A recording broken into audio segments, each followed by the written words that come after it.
Keluaran 35. Beginilah pembacaan firman Tuhan. Lalu Musa menyuruh berkumpul segenap jemaah Israel dan berkata kepada mereka, inilah firman yang diperintahkan Tuhan untuk dilakukan. 6 hari lamanya boleh dilakukan pekerjaan, tetapi pada hari yang ketujuh haruslah ada perhentian kudus bagimu, yakni Sabat, hari perhentian penuh bagi Tuhan. Setiap orang yang melakukan pekerjaan pada hari itu haruslah dihukum mati. Janganlah kamu memasang api dimanapun dalam tempat kediamanmu pada hari Sabat.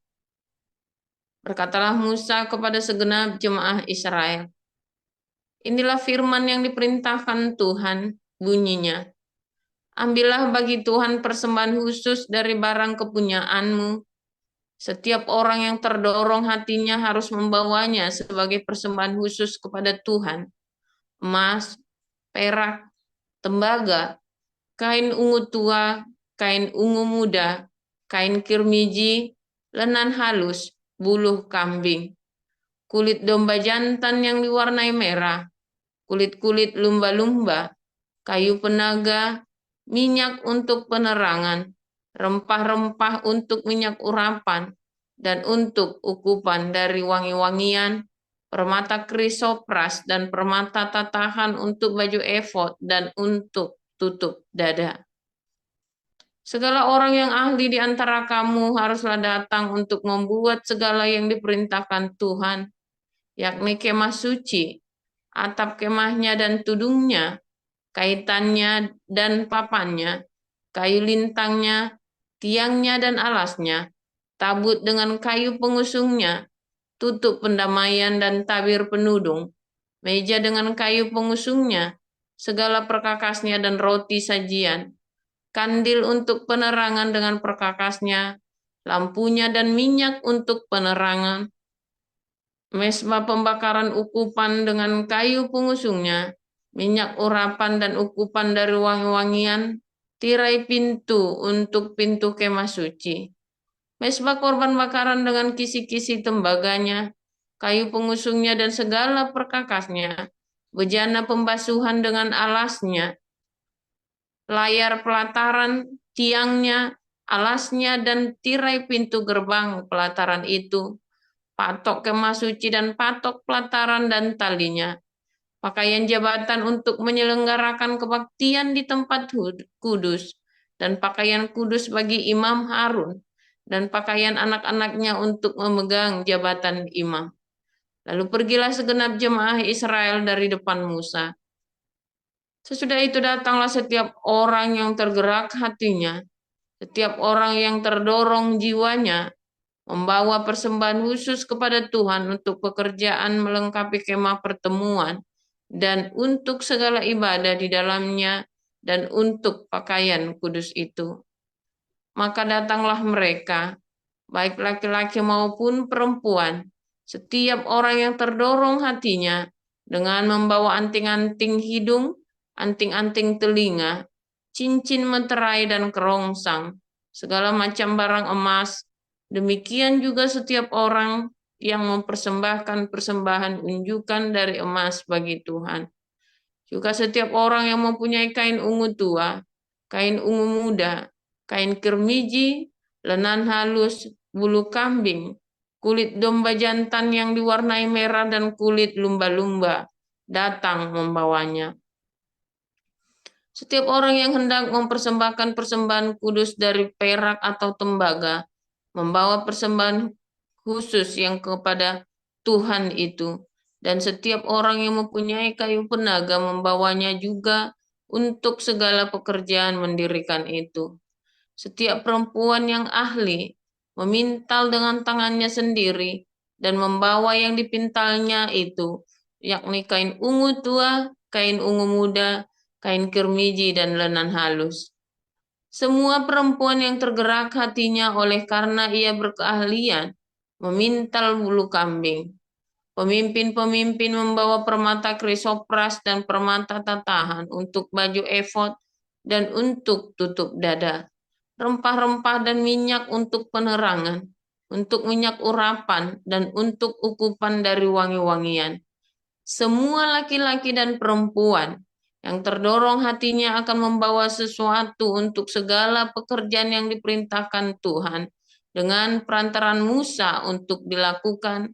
Mereka itu, yakni orang Israel, membawanya sebagai pemberian sukarela bagi Tuhan.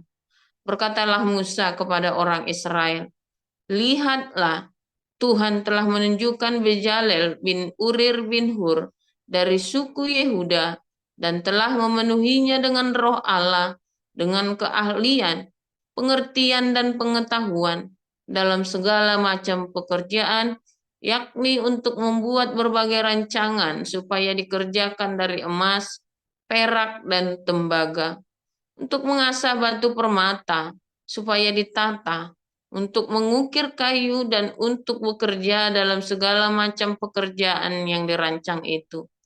Dan Tuhan menanam dalam hatinya dan dalam hati Aholia bin Ahisamak dari suku Dan kepandaian untuk mengajar.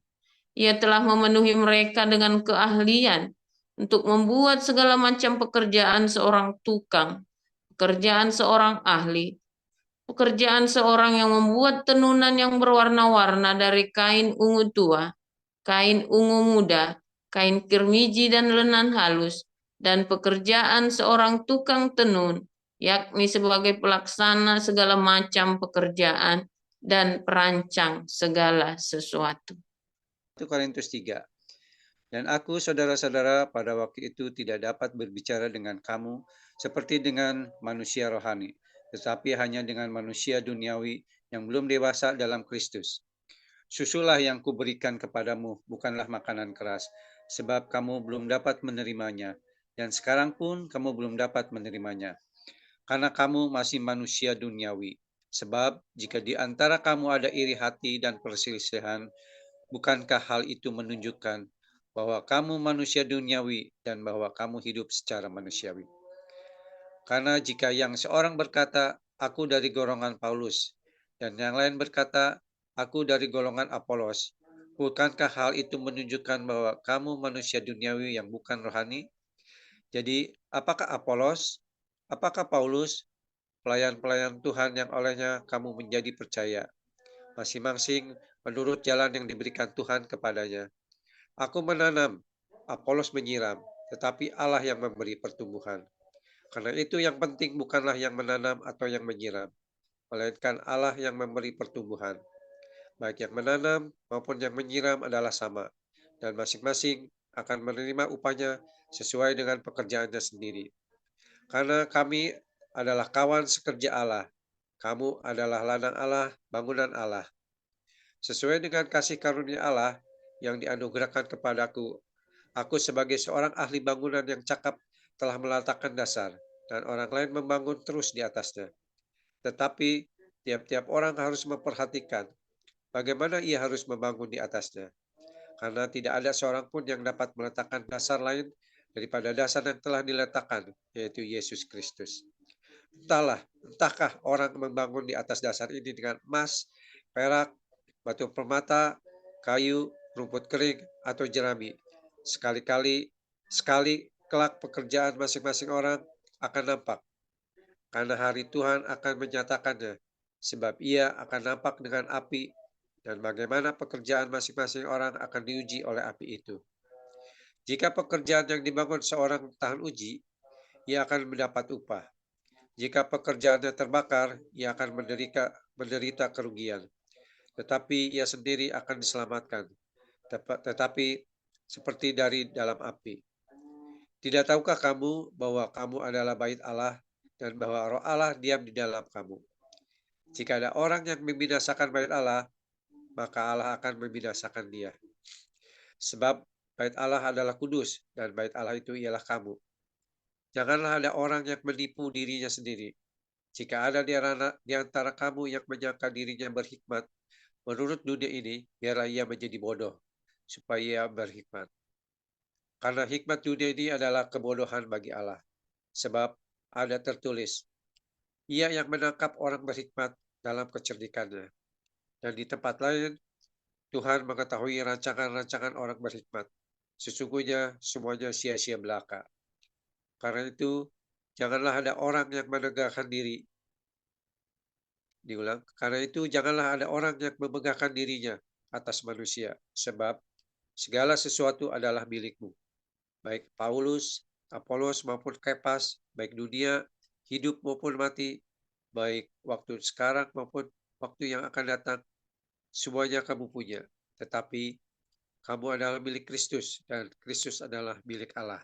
Haleluya, luar biasa. Firman Tuhan selalu baru setiap hari. Ketika kita menanti-nantikan Tuhan dengan kesungguhan hati, saudara ya. Saudara, ketika kita belajar firman Tuhan, ya, setiap Anda ulang pasti ada sesuatu yang baru, saudara ya. Ya, karena mau Anda hebatnya kayak apa, eksposisi satu itu ya, baca lagi pasti ada yang baru lagi. Kalau hatimu penuh dengan rema, saudara.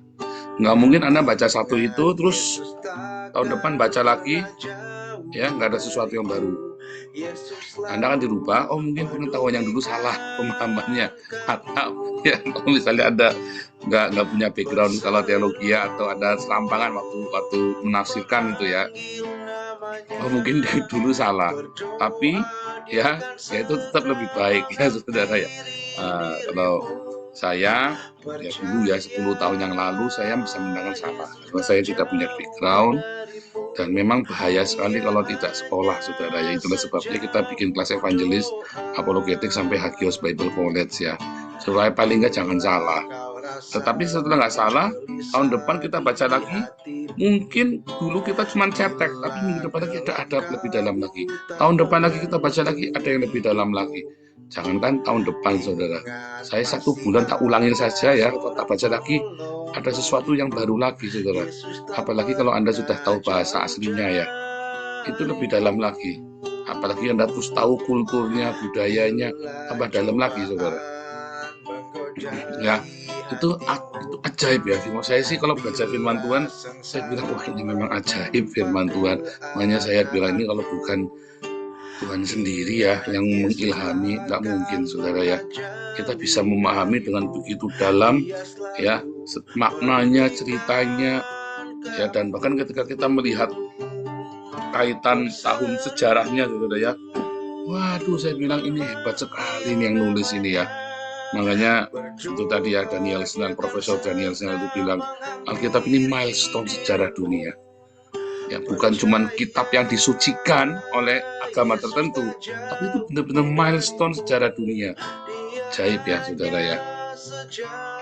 Hari ini kita belajar tentang kuli bangunan di Israel, saudara ya. Kuli bangunan di Israel. Saudara, saya mau cerita sama Anda ya, Anda jangan tersinggung ya, saudara ya. Jangan tersinggung ya gimana ya, memang ini retorika doang ya, tapi ya pasti ada yang tersinggung. Saudara, apakah manajemen itu, saudara? Manajemen itu adalah ilmu memanipulasi orang, saudara. Ya. Jangan cerita etika, jangan cerita moral, pokok yang namanya manajemen itu adalah ilmu memanipulasi orang. Bagaimana orang mau melakukan apa yang kamu perintahkan tanpa dia sadari, dengan suka hati, bahkan kalau perlu dengan tidak suka hati. Itulah manajemen. Suka atau tidak suka, yang penting dia mengerjakan apa yang kamu mau. Dan kamu berhasil, namanya itu sebagai manajer. Ya, apapun. Kalau kamu terima fakta ini, kamu seorang manajer, dan kamu terima fakta ini, manajemen, dan kamu adalah manajernya, adalah ilmu memanipulasi orang, suka atau tidak suka, orang itu melakukan apa yang kamu mau. Itulah manajemen. Ya, nah lalu tinggal manajemen itu berkualitas apa enggak? Kualitas itu artinya satu, yang paling penting tujuan tercapai, ya kan? Kedua, ya yang sakit hati lebih sedikit. Kalau tidak berkualitas, sudah tujuannya nggak tercapai, banyak yang sakit hati, berantakan semua, saudara. Nah, itu manajemen amburadul namanya. Iya kan? Itu kan manajemen kan? Nah, di dalam skala tertentu, yang namanya manajemen, ya, tidak peduli perasaan orang. Yang penting tujuan tercapai. Ya, itulah. Tetapi, Pak, bagaimana Pak kalau kita manajemen tujuan tidak tercapai, tapi semua orang happy? Itu namanya apa, saudara?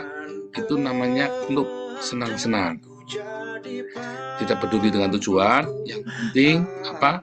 Kumpulnya. Yuk kita kemah, bikin kemah rubuh semua, saudara. Mancing nggak dapat ikan, akhirnya ya kayak om saya dulu ya. Saya waktu kecil tinggal di rumah sepupu saya ya, selama 6 bulan ya kita tinggal. Saya pengen tahu rasanya jadi orang kaya. Terus saya tinggal di rumah sepupu saya selama 6 bulan. Terus setiap hari Minggu kita diajak mancing, saudara ya. Setiap hari Minggu kita diajak mancing. Tahu nggak, saudara? Setiap kali mancing bawa ikan besar-besar, ya. Padahal saya ingat sekali kita mancing dari jam 5 pagi sampai jam 3 sore nggak dapat ikan, saudara. Saya juga nggak ngerti kenapa kita pulang bawa ikan besar-besar ya. Saya nggak ngerti, saudara. Ternyata dia cuma mancing, senang-senang mancing, nongkrong sambil telepon sana, telepon sini, cek ikan sana, cek ikan sini. Saya nggak ngerti. Pokoknya, nah ini saya tahunya dari tantenya saya, dari tuainya saya ya. Itu beli ikannya. Nah, itulah manajemen juga, saudara. Yang penting kumpul sama teman-temannya dia, ya, cekikan, ya, bebas dari istrinya yang bawel, ya. Kalau perlu ada saksi supaya jangan selingkuh, ya saksinya ya saya sama anaknya dia sama saya kan, saksinya kan. Terus dia mancing kita sampai kepanasan cungar-cungir, ya mancing-mancing nggak dapat, ya. Terus pokoknya setiap kali pulang pasti bawa ikan besar sekali ya, besar sekali 1 meter, saudara ya. 1 meter bawa ikannya, gila itu. Beli nggak taunya, saudara ya. Itu juga manajemen, saudara ya. Juga manajemen juga. Sekarang kita balik ya, saudara, ketika membangun kemah suci, atau itu ayat tadi suka dipakai sama pendeta tuh buat kalau bangun gereja tuh. Jangan mau dibohongin. Jangan mau dibohongin, suruh mempersembahkan anting-anting apa segala macam, emas segala macam, motor masih kredit, mobil masih kredit, STNK-nya dimasukkan.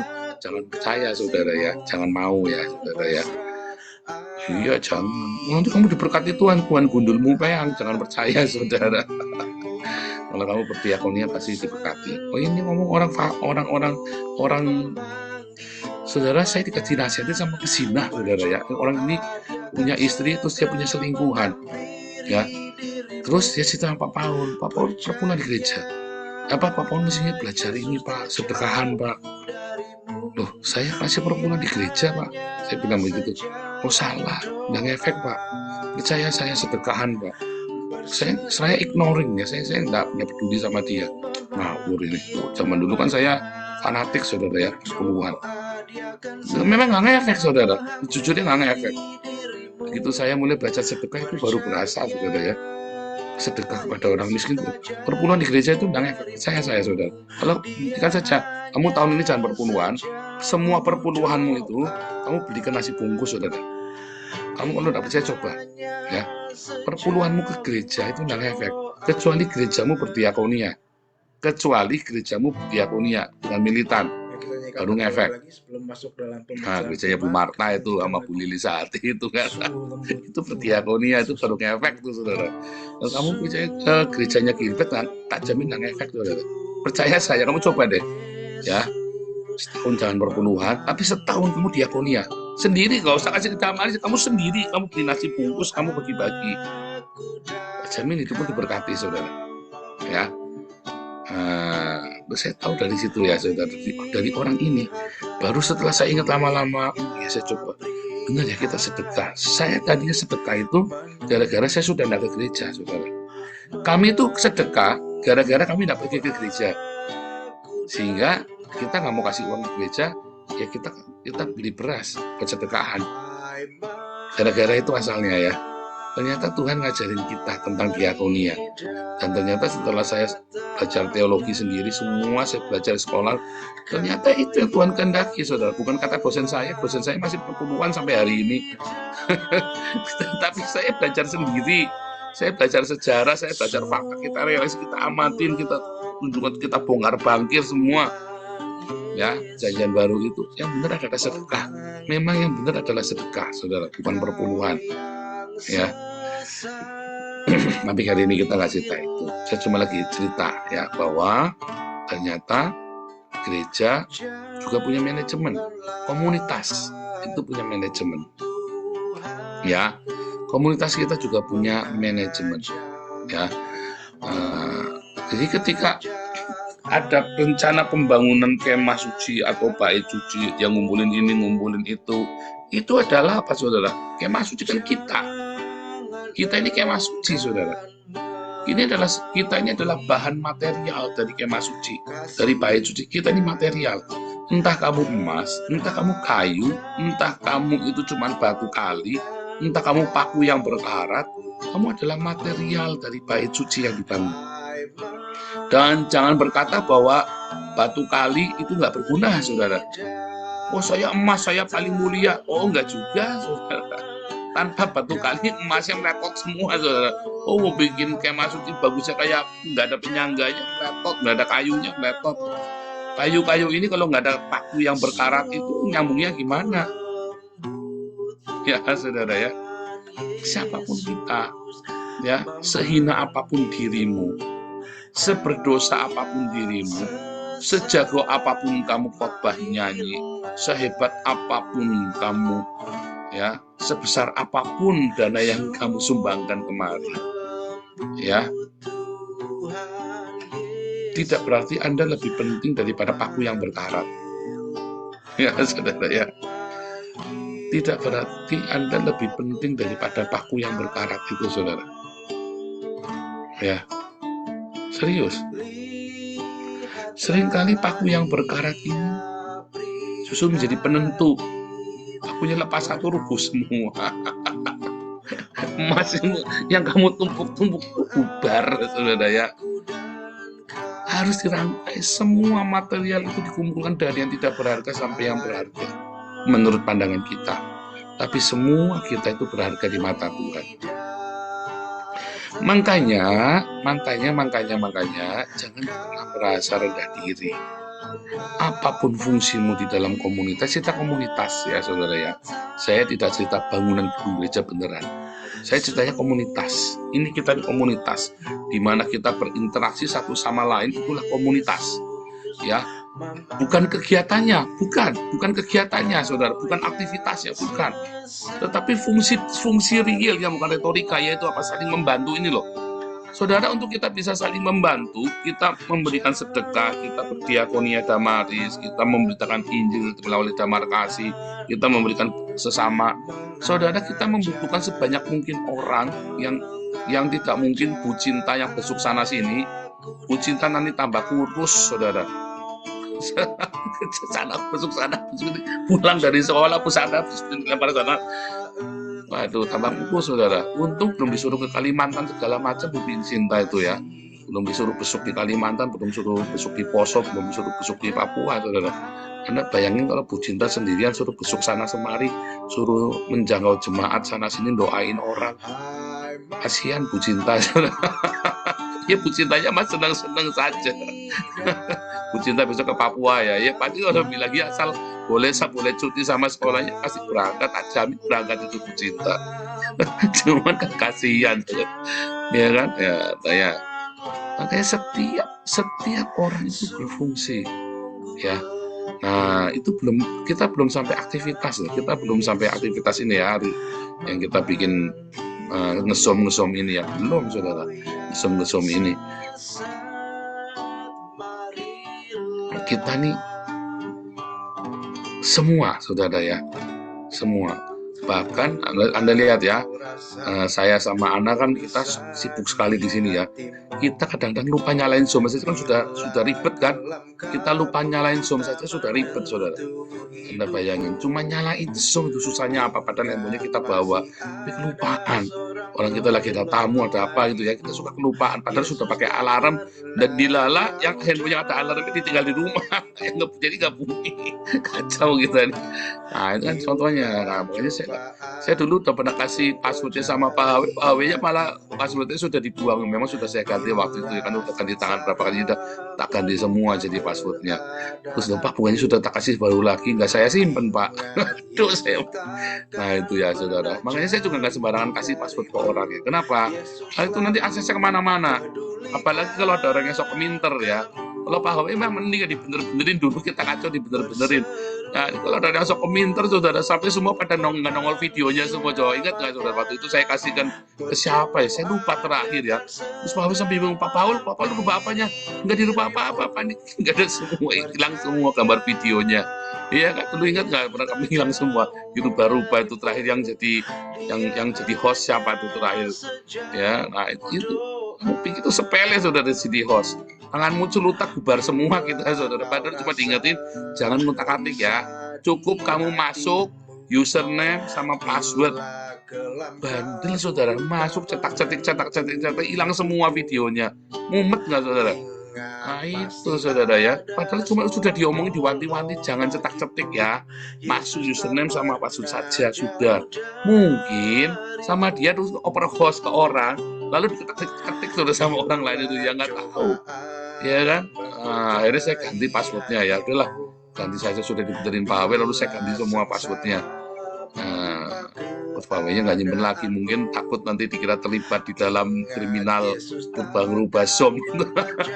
Geger itu saudara, mumet kita selama 1 minggu, mumet itu saudara kita itu 1 minggu itu kan. Cuman gara-gara som saudara ya.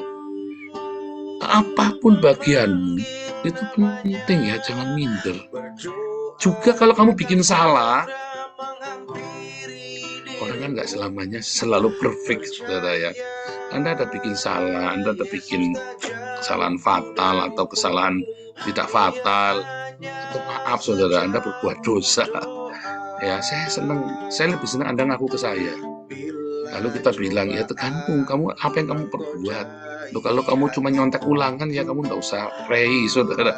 Kecuali kamu berzina ya kamu bilang sama saya, nggak apa-apa, rahasia tak jamin kerahasiaannya ya. Tapi jangan terus kamu tiba-tiba mundur, itu namanya kamu pakunya bengkok itu saudara. Biar paku berkarat bengkok, biar emasnya ternyata sudah tidak murni lagi, ya kan? Biar besinya juga sudah. Jadi asal kamu jangan mundur. Ingat-ingat ya saudara ya, selama kamu tidak mundur dari komunitas, selama kamu tidak mutung, tidak mundur, tidak mutung ya. Kalau ada gesekan lumrah, pasti ada gesekan ya, pasti ada gesekan lumrah, pasti ada kesalahan, selalu ada. Makanya saya selalu bilang ya, kita harus punya room of error. Kita harus beri kesempatan orang lain untuk bekerja. Dan kalau bikin salah gimana? Makanya kita batasin salahnya supaya jangan kebablasan. Tapi kalau sudah salah, ya sudah. Dia juga sudah malu. Bikin salah saja rame-rame begini sudah malu. Apalagi mau kamu bikin lagi, saudara. Apa nggak harga dirinya habis? Lalu apa bedanya kita dengan orang lain? Percaya saya, dengan kamu punya room of error, ya, kamu akan nyaman, dan dengan nyaman dan penuh dengan kemurahan hati, ya. Beneran saudara ya, kita bekerja, satu pasti bergesekan, kedua kita pasti pernah salah, ya. Jangan kamu menjadi saudara, algojo bagi sesamamu, ya. Sudah jadi hakim saja sudah salah, kamu belum dihakimi malah jadi algojo dulu, saudara. Waduh, udah jadi kuankong semua nih, pada langsung sembelih, padahal langsung goloknya langsung terbang kemana-mana. Ya, satu ya, jangan menghakimi. Ya kita tahu kita salah, kita tegur, kita ngomong, tapi jangan menegur dengan menghakimi, beda saudara. Menghakimi itu kamu memberikan vonis. Kalau menegur, ini kayaknya nggak pas loh. Tetapi kalau dia nggak mau denger ya nggak apa-apa. Kalau menghakimi itu kamu maksa, vonis gitu loh, ya. Nah, jangan menghakimi. Tapi kalau kamu dihakimi bagaimana? Kamu yang dihakimi atau dialgojoin, ya nggak usah didengar, nggak usah didengar. Kayak saya itu loh, kalau ada orang maki-maki saya, menghakimi saya, sengaja saya ngomong, emang kamu siapa? Nah, saya itu lagi ngajari Anda. Berapa banyak coba orang kritik saya? Emang kamu siapa ngeritik saya, namamu aja nggak berani. Nah itu kan gitu namamu. Tapi kalau dalam komunitas maksud saya, ya kamu nggak usah terlalu dengar. Orang masuk kan ada orang-orang tertentu yang boleh kamu dengar. Tidak semua orang saya dengar, saudara. Maka saya bilang, kalau Pak HW yang ngomong ya saya pasti dengar, saudara. Nggak mungkin Pak HW ngomong terus saya bablas tak tinggal pilih bodoh amat. Nggak mungkin, nggak mungkin. Pasti saya dengar. Mungkin saya memang salah, ya kan?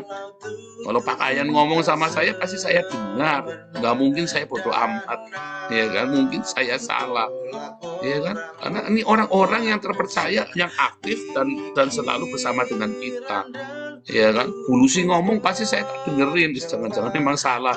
Coba saya tanya sama Ana, ya kan? Yang itu gimana, apa benar memang begitu? Katanya Bulusi ngomong, ya kan? Pasti saya dengar. Tapi tidak semua orang saya dengar sini, semua orang capek, saudara. Ada orang-orang tertentu yang sudah bersama kita senantiasa kita dengar. Tetapi bukan berarti kita terus mereka menghakimi kita terima pengakuannya, jangan. Kita terima sarannya, kita dengarkan. Belum tentu harus kamu lakukan. Beda ya. Kamu dengarkan sarannya, belum tentu kamu lakukan, saudara. Kecuali itu fatal, saya pasti akan ngomong langsung. Kalau saya nggak ngomong, berarti nggak fatal ya sudah. Kalau kamu mau berubah bagus, menyenangkan hati orang, tapi nggak mau berubah juga nggak apa-apa. Tapi kalau saya sampai ngomong atau Anda ngomong, itu pasti fatal. Artinya bahaya buat kita. Bukan berarti Anda salah keparat juga. Kalau kita ngomong, jangan berpikir bahwa Anda keparat salah. Enggak, saudara. Kalau saya mau ngomong, artinya buat Anda dan buat kita, membahayakan Anda dan saya. Itu. Karena kita ini di media sosial. Jadi ingat-ingat saudara ya, selalu ada gesekan. Saya ulangi ya, satu pasti ada gesekan, dua pasti ada bikin salah. Makanya kita harus punya room of error. Ya, saya cerita room of error ya, nanti suatu hari, mungkin hari Minggu atau apa, saya akan cerita room of error khusus. Saya bicara room of error ya saudara ya. Keempat saudara, ya selain ada salah ya berarti ada kesalahan teknis atau memang kesalahan Anda bikin salah, bikin dosa atau bikin apa ya. Yang ketiga harus ada room of error. Yang keempat jangan mutungan, saudara. Jangan mutungan. Kita semua ya di dalam bangunan bait suci ini, kalau mutungan kita ini repot, saudara. Gilirannya mau pasang bautnya hilang, saudara. Ternyata sembunyi bautnya. Kita repot. Kita mau pasang talinya kemana? Nggak tahunya talinya sembunyi, kita repot, saudara. Jangan mutungan. Kenapa? Ketika kamu mutungan saja itu menunjukkan bahwa kamu nggak rendah hati. Dari sisi kita sudah tahu, ini kurang rendah hati nih, mutungan. Ya, tapi juga kalau guyonannya kira-kira jangan kelewatan. Ini biasanya orang yang guyonannya yang kelewatan, biasanya suka mutungan. Orang yang guyonannya kelewatan itu biasanya suka mutungan. Saya di Salatiga dulu pernah ada salah satu senior kami yang seneng nggak sakin orang, saudara ya. Suatu ketika dia ngasakin orang itu udah kira-kira ya, sampai ya kita orang-orang dari Tegal kan, kita dari kampung saudara ya, sampai kita kadang-kadang sampai kita diem aja sampai digasakin gitu. Suatu ketika saya kan sebenarnya jago gasakin saudara ya. Saya tuh kalau udah gasakin orang pedes sekali saudara ya. Terus kita gasakin ya, orang ketawa semua, nertawakan dia kan, dia marah-marah saudara. Tak gasakin terus ya, sampai waktu itu saya belum tak gasakin sampai dia tuh mukanya merah semua, saudara. Gantian pertama saya balas dendam. Itu saya benar-benar balas dendam. Nah suatu ketika dia benar-benar marah, terus dia ngomong, weh ngene tak keprot weh. Kita kaget semua, dia marah beneran saudara ya. Nah terus saya ngomong, nah kamu gasakin orang enak, sekarang gantian tak gasakin, kamu ngoceh-ngoceh kamu. Kamu berapa banyak korban kamu pada sakit hati sama kamu. Dan kamu digasakin, kamu ngomel-ngomel kamu sama saya. Nah, gitu saudara. Kita mesti belajar, saudara. Saya belajar ngapain dulu karena kita dulu dari underdog ya. Saya waktu masuk Salatiga kita persekutuan doa, mereka pikir kita ini persekutuan doa ecek-ecek, oh enggak saudara. Kita dari 7 orang jadi 500 orang, itu enggak ecek-ecek. Sementara jemaatmu cuma 200 saja, nggak nambah-nambah. Serius saudara, kami pelajar SMA 500 orang, dia mahasiswa 200 orang aja nggak nambah-nambah. Jadi kita lebih gede dari dia sebenarnya.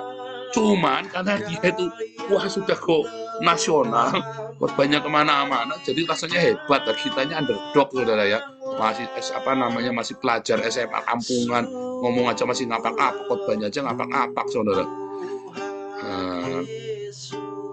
Dulu saya nggak ngerti ya, kita merasa kecil apa, padahal kita lebih besar saudara ya. Begitu datang kita kumpul, dia kaget, jumlahnya banyak banget kita ya. Dia kaget sampai kaget kalau kita kumpul segitu banyak saudara ya. Nah itu saudara ya, kadang-kadang orang-orang ini nggak sakit, dia nggak tahu. Saya ingat sekali ya, ini cerita pendetanya si Sofyan ya. Sofyan itu pendetanya. Ini saya diceritain sama orang di Haifa. Sofyan ini pernah sekolah di Haifa saudara, punya Abalov itu ya. Sofyan ini pernah sekolah di Abalov, pernah di Haifa. Yang cerita ini orang Haifa ya. Saya nggak kenal Sofyan, saya kenalnya sama Samiton. Saya tidak kenal sama Sofyan ya. Tapi si orang Haifa ini dia cerita, namanya Peter. Peter itu gembalanya di Haifa. Dia cerita tentang Sofyan. Sofyan itu pernah kerja di sana, sekolah. Terus saya ingin melayani, dia bilang kan. Terus dia melayani saudara. Saudara jadi apa di sana saudara? Jadi tukang bersih, angkut-angkut kursi itu loh. Ini Sofyan ini sekolah di Haifa ini, Sofyan ini sudah jadi gembala di Abalov ya, sudah jadi Abalov yang gede maklum itu sudah jadi itu ya, karena itu kejadiannya baru kemarin, masih belum lama ya saudara. Terus si yang melayani begitu, nyapu, matani kursi gitu ya. Terus suatu ketika Sofyan udah pulang ke Indonesia, Pak Sofyan ini terus si Peternya diundang khotbah di Abalov, datang 20.000 saudara. Si Peternya kaget. Di Haifa itu di Kehilat Karmel itu yang YouTube-nya pernah saya tunjukkan ya, itu jumlahnya paling cuma 500 saudara ya.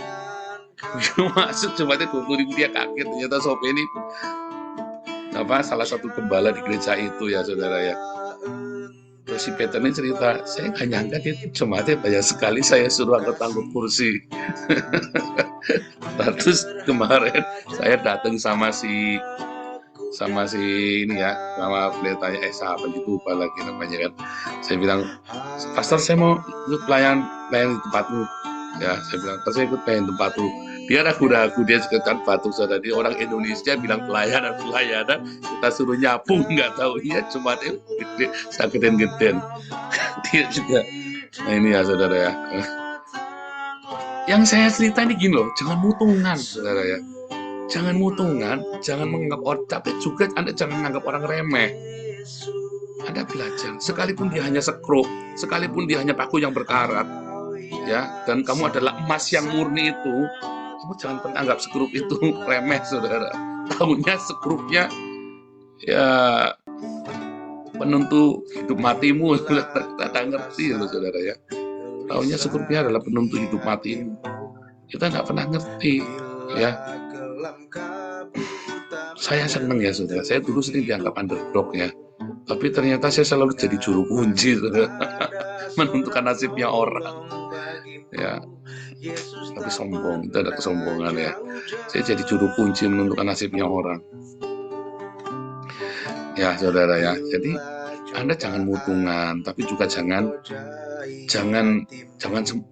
kalau guyonan itu dihitung ya.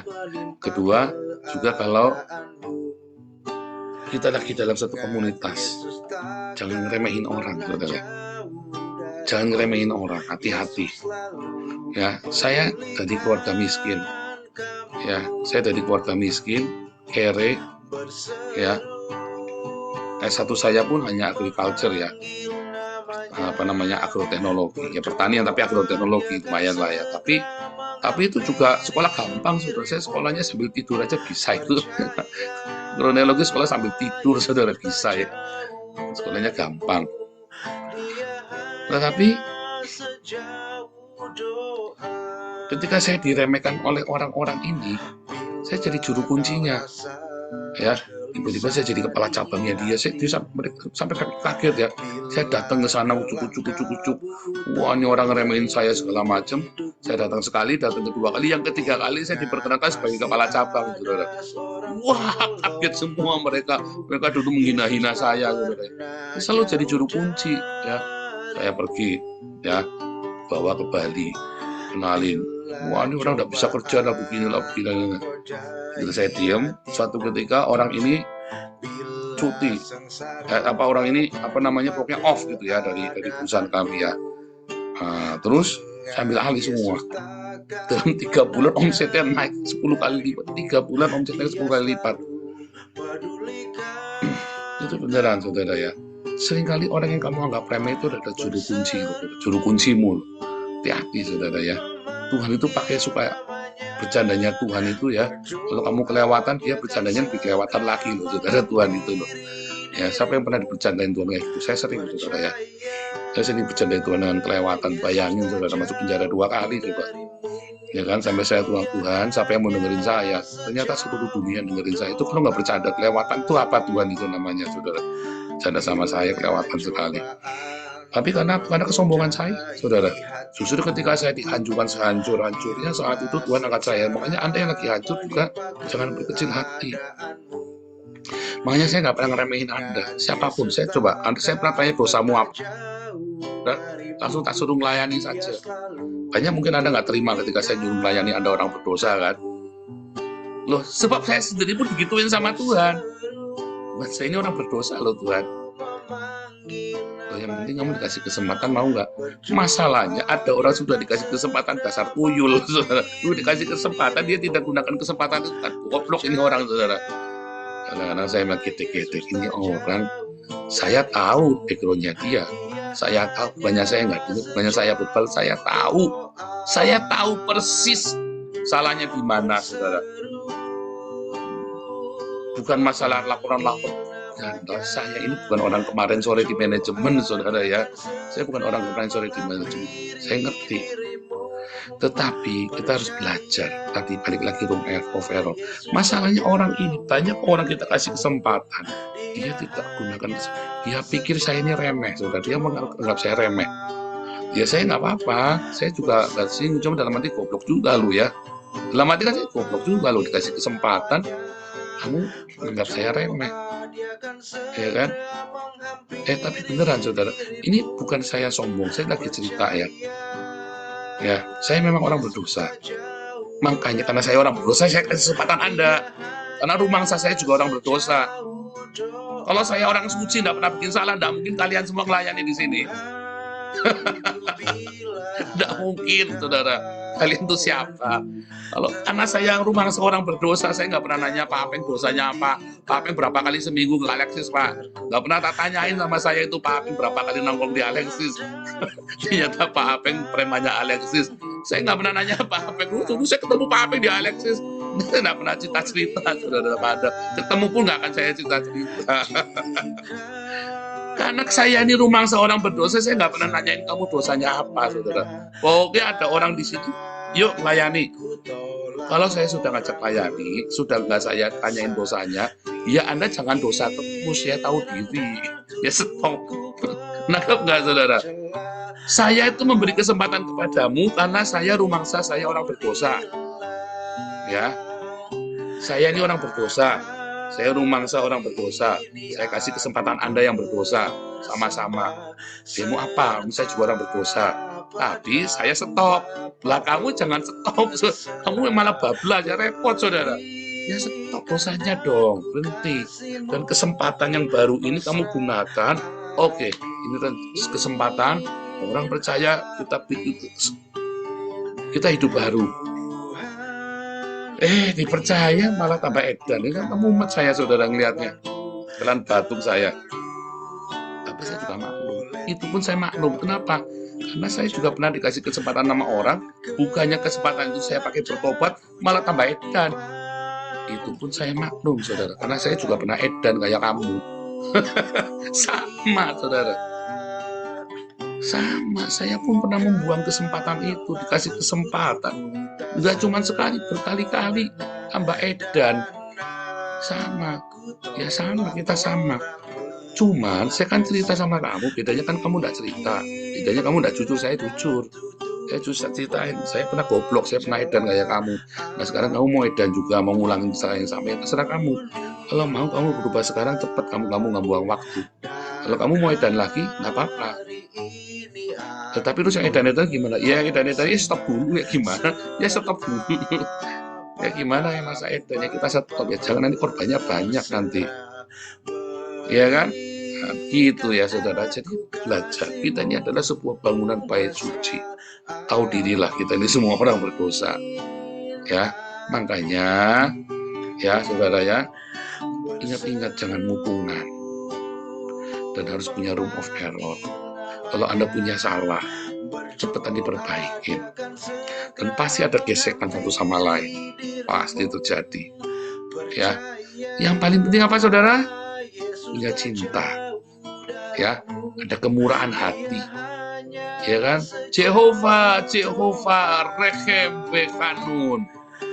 Ya, Anda ingat tuh kata, wah saya mengkonstruksi waktu Jehovah itu menggema ya di belakangnya Musa itu ya, di tengah awan yang pekat itu ya. Wah saya mau bergidik saudara, Jehovah Rechem Bekanun, yang penuh dengan apa? Yang penuh dengan rahmat, yang penuh dengan rahim, yang penuh dengan mercy and grace. Dan kamu hanya bisa merasakan mercy dan grace itu kalau kamu berikan ke orang lain, saudara. Makin kamu berikan ke orang lain, maka dikali 100, saudara, untukmu. Dan kamu akan mendengar di belakangmu setiap hari, saudara ya, Jehovah Rechem Bekanun, mercy and grace untukmu, saudara. Orang-orang punya room of error-nya besar, saudara. Waduh, saudara, apa saja dia bisa lakukan, saudara. Ya kan? Nanti kapan-kapan kita cerita room of error. Anda kalau punya uang banyak, ya, Anda bikin salah, Anda bikin perusahaan bangkrut, bikin lagi bangkrut, 100 kali pasti Anda jadi, nggak mungkin nggak jadi. Ya, suatu ketika pasti jadi. Karena kamu room of error-nya punya luas. Masalahnya kita tidak punya room of error yang besar. Kita punya ada batasan room of error. Hanya seberapa besar room of error itu. Ya, saudara ya. Jehovah Rechem Bekanun. Ingat-ingat ya. Itulah bagaimana kita membangun bait suci. Tuhan Yesus memberkati.